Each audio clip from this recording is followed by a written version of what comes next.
Pupuday, sabi ko parang akong lalagnatin. Sakit-sakit ng buong katawan ko. Ay pa, is the Nipah virus here already here in Hyderabad?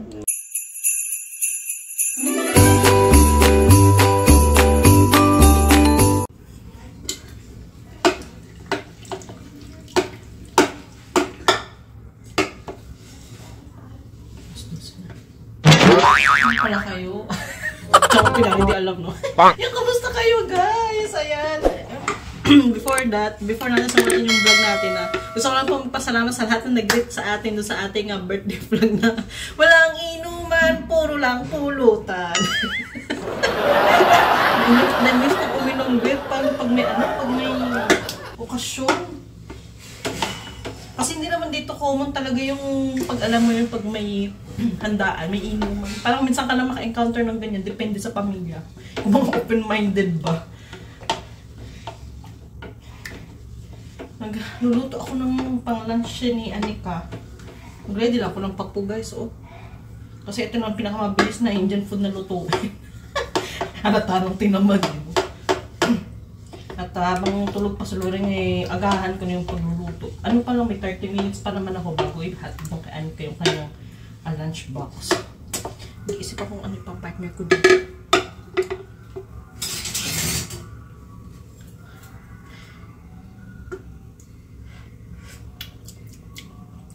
Pwede na. Ano na guys yung mga bata magbabakasyon kasi this coming next month Dasra Festival na. So before that, may pa 1 week. Depende siguro sa school na vacation. Yung iba kasi nagbe-vacation na. Kami pa rin ni Anika nag-school pa rin. So nag-uusap kami ni Papa kung ipapadala niya ba kaming mag-iina doon sa lugar ng mga kapatid niya o dun sa magulang niya. So sabi ko kay Papa, ano naman ang gagawin namin doon? Puro lang naman kami sa bahay doon. Tsaka wala naman masyadong gagalaan doon kasi may mga trabaho din yun, sabi ko sa kanya. Anong gagawin namin doon? Nga.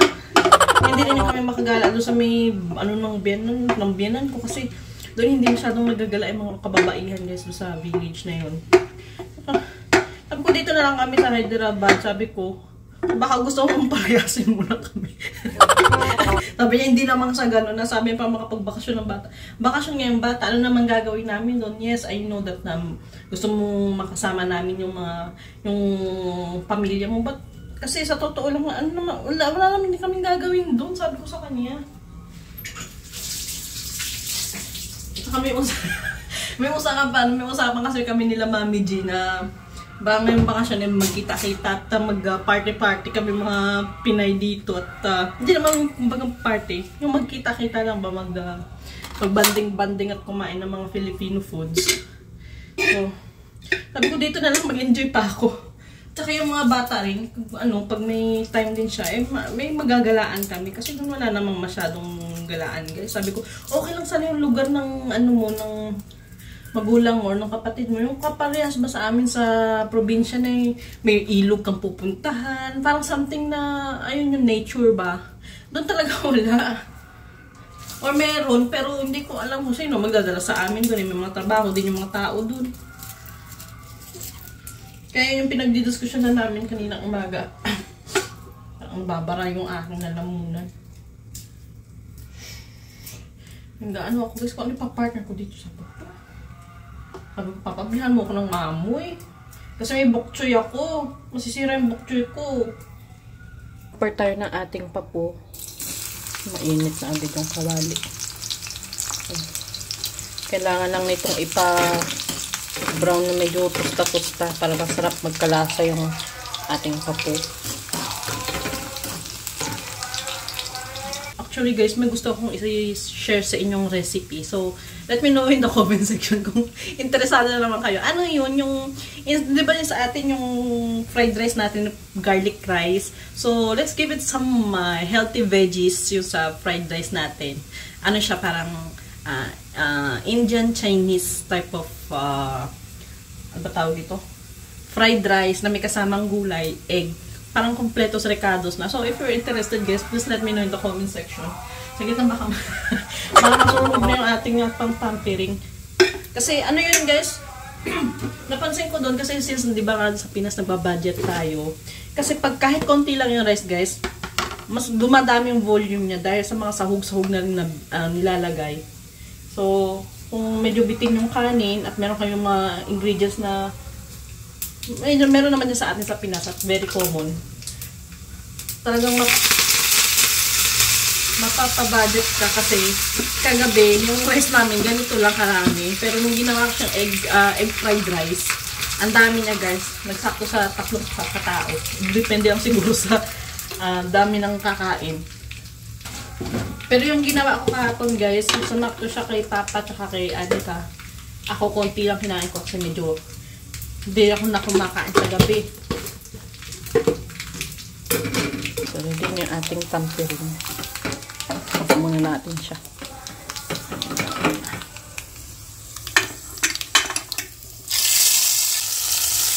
Yung gusto ko pang naglalagay ng tampering eh. Yung nagsisizzle.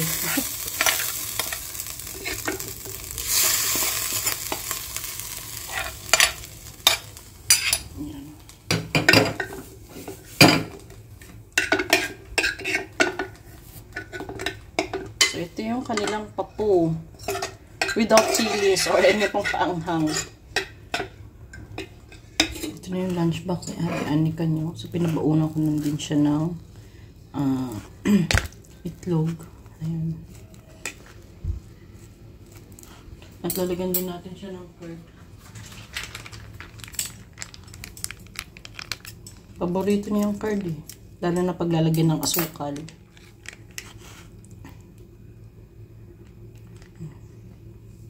Naghalo din sa itlog.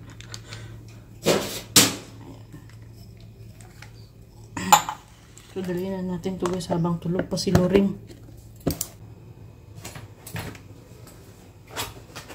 Bilisan ko lang guys habang tulog pa si Loring kasi nahirapan akong bumaba. Pero nag-squat ako. Nag-squat ako sa mga bintik. Hindi na akong kababa na hagdan.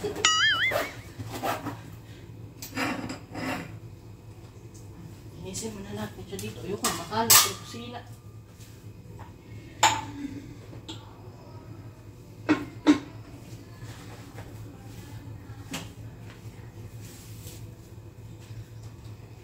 Let's go!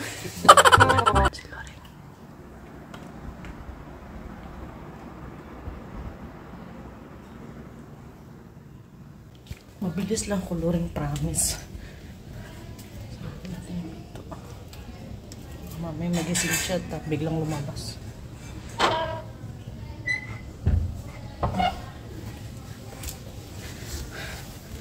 Ang tripod. Uy. Ang sakit ng binti ko. Ano kung bagong tuli? Ang sakit.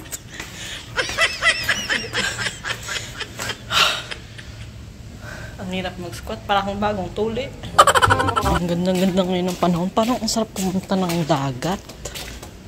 Doon sa amin guys, malapit lang ang dagat. Kaya any time of the day, kung gugustuhin mong mag-swimming, ang bilis lang. Medyo kumilimlim. Pero pag umaga, sobrang init. Aragay ba? Sakit talaga ng binti ko eh. Tamang-tama lang yung hatid natin dahil nire-ready na nila yung mga baunan ng bata. Last time guys, I feel bad for Ate Anika. Medyo na-late yung pagbigay ko ng lunchbox. Siya lang mag-isang nag-aantay dun sa may upuan. Hintay ko na lang si Loring at papakainin ko si Loring pag nagising. Good afternoon, madam. Ang ba nagising si Loring? Nagulat ako, bigla na lang lumabas. Ha? Good afternoon po. Good afternoon po. Aya. Sleepy pa yan. Da, come here, mama. Sampun tayo. Aba, gagala agad. Kagigising lang. What is that? Tsura niyo. Galit niya si Kulot eh. Ha? Seryoso. Ano? Kagigising lang yan eh. Sleepy pa yan? Ha? Sleepy pa? Ha? Good girl, may baby rin na. Hindi umiyak ka.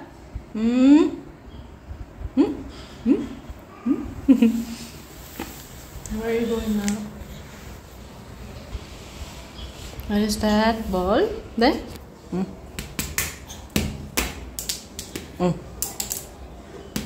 Oh, ate Ani kasi in school.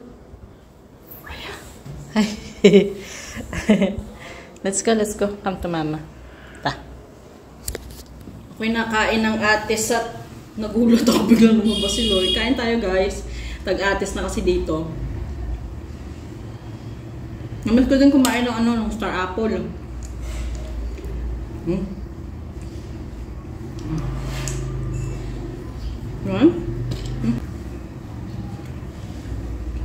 Sarap na atis. Panis. Meron naman? Sa magkagigising ng Oh. What do you want tao? Taliit na lunch? No! Guling-guling naman sumagot ni Lauren. No! Hindi agad. Shall we eat lunch?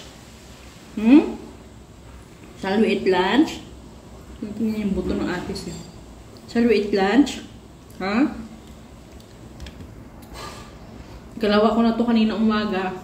Yan. Hindi ko kain ng atis. Go there. Don't go outside, ah. Go outside nga, pero lalabas talaga.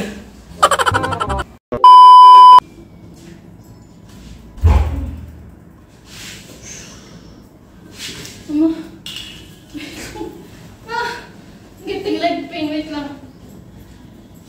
Go for school? Huh? Practice very well. Oh, Mama. Last homework is writing. Which writing? Practice book. You go forgot? But practice book you already did all your homework, right? See, come here. Check your practice book, right? That one. Which one? Your practice. Which practice book? Practice book. This. Already. Which one in this notebook? No. That is. This one. Is in this book? Check it. Where? He's entering this thing. Math or EBS? See, come here. Wait lang. And from this. Which one here? And here. This one.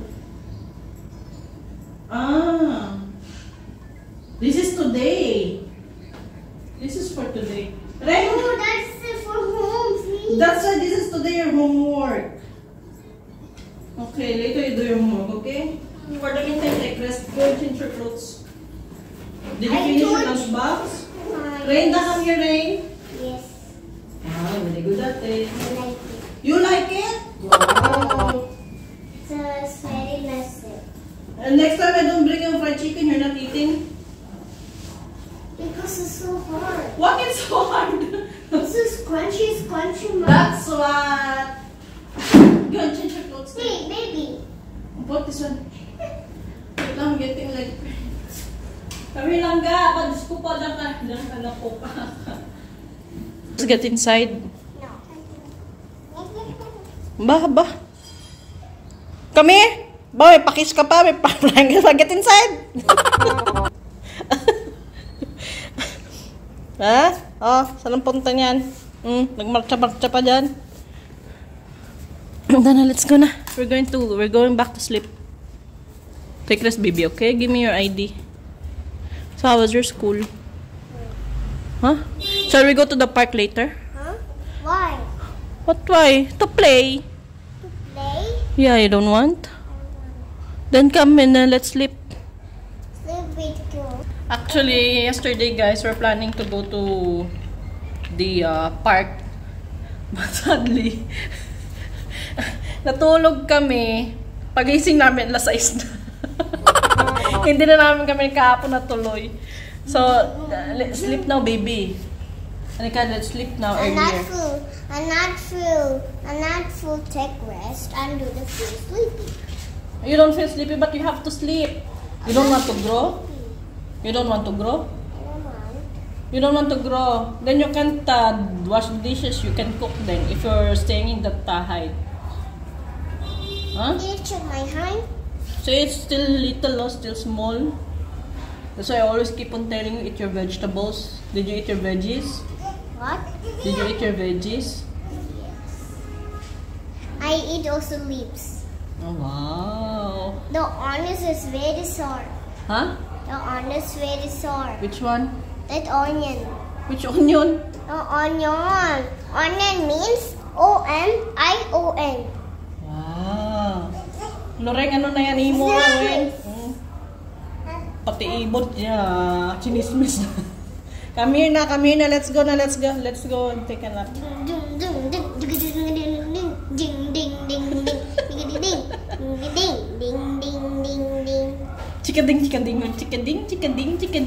ding. Chikading. Mama see, set a toy.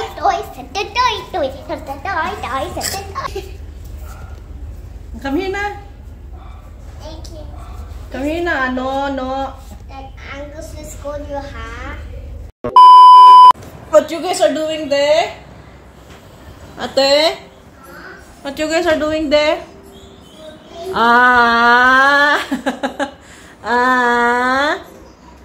Mga nakapaligo na yun at pinaliguan ng papa nila. So guys, hindi na naman natuloy yung pagpunta namin sa park na yun. Yung dalawa, nakatulog. Alas 6 na nagising. At ako, Diyos ko po, dahil sabi ko parang akong lalag-natin. Sakit-sakit ng buong katawan ko. At saka uso dito ngayon guys, yung viral fever, yung kaopisina ni Papa, dinala sa hospital dahil grabe yung lagnat niya. Tapos bumaba yung oxygen level niya, tsaka yung tawag dito, yung blood pressure bumaba lahat ng vitals niya, kaya isinugod agad sa hospital. Pinangangamba ko nga, sabi ko baka ano yan, yung Nipah virus, 'di ba? Ano sabi ko sa kanya, 'di ba may Nipah virus ngayon dito sa India, most especially sa Kerala. Hindi ko lang alam sa ibang state guys, pero dito talungin natin mami si Papa kung nakarating na ba dito sa Hyderabad yung Nipah virus. Kasi uso ngayon talaga yung lagnat. Yung ipag ko nga nung Sabado daw nagpa-hospital din at na ano naman na sa init. Sakit ng buong katawan ko. Kung alam ko lang magaganito abutin ko, hindi na ako nag-squat. Sakit ang binti ko. Gusto ko lang naman sa Mexi, bakit naman ganito? Parang di pa yata yung katawan ko mag-squat, but kailangan ko yata tawag ito, kailangan ko talaga muna i-rest yung katawan ko. Sabi ko nga kay Papa, sa totoo lang sabi ko sa kanya, alam mo ba, parang sobrang stress ko, sabi ko sa kanya. Parang lahat na ng bagay, nagiinit agad yung ulo ko. Parang sabi ko sa kanya, parang gusto ko na talaga umuwi ng Pinas at makapag-recharge naman at makapagpahinga doon, sabi ko sa kanya. Kasi sinabihan ko siya na, what if di na ako babalik dito? Tumingin lang sa akin. Tumingin lang sa akin si Papa, guys. Sabi ko sa kanya, pero let's see. Sabi ko kasi pero hindi ko pa i-share yung mga plano namin at baka mausog. Tsaka na lang guys kung talagang na-finalize. Sinabi ko na sa inyo yun, diba? Tingnan lang natin kung ma-finalize. Ngayon, bumili siya sa labas ng tubig. Inubusan kami ng tubig. Sabi ko, hindi ko na siguro pagpapatuloy yung pag-exercise ko guys, kasi parang hindi yata kakayanin ng katawan ko. Unlike before kasi, yung may tagalinis kami, syempre hindi naman ako masyadong nakakagalaw kasi bata lang ako, tsaka loto. Ngayon sa akin na talaga lahat. Parang hindi na kaya ng katawan ko mag-exercise pa. Sabi ko, bahala na. Tsaka na lang tayo magbalik alindog at kung makapagpahinga na itong katawang lupa natin. Hindi lang tayo Papa, sabi niya, massage na daw ako. Ang sakit ng binti ko. Yung binti ko talaga masakit, tsaka yung likod ko. Ay pa, is the Nipah virus here already here in Hyderabad? No.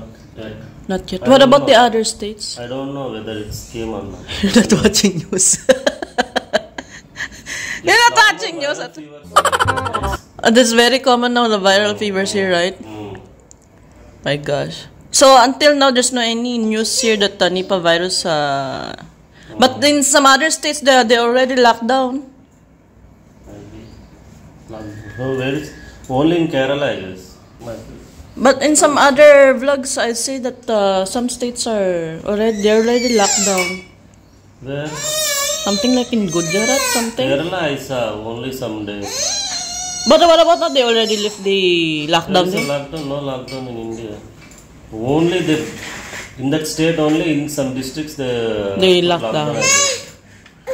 Guys, according to Papa, hindi pa nakakarating yung Nipah virus sa Hyderabad, which is really good. Sino ba namang gustong kumalat na naman magkaroon ng lockdown dito, no? So, as far as I can see, guys, dito sa Hyderabad, normal pa naman yung gawin ng mga tao dito. Wala pa naman ako nababalitaan, no? Na nag-lockdown dito, pati sa Hyderabad, dito sa amin. Pero hindi ko lang alam sa ibang mga districts, no? Pero, yun nga, wala pa nga. So, thanks God naman, no? So, that's it for today's video, guys. At maraming salamat sa pagsama ngayon sa ating vlog. Ayan. So, kita-kits na lang tayo at update na lang namin kayo sa mga susunod pa nating mga video. So, see you next time, guys. Yan, sa mga di pa nga po pala nakasubscribe, please don't forget to hesitate to subscribe to our channel and don't forget to follow our Facebook page na rin. Hindi na ako nakapag-update sa aking Facebook page. Ayan, so, goodbye. God bless and lagi mag-iingat. Paalam!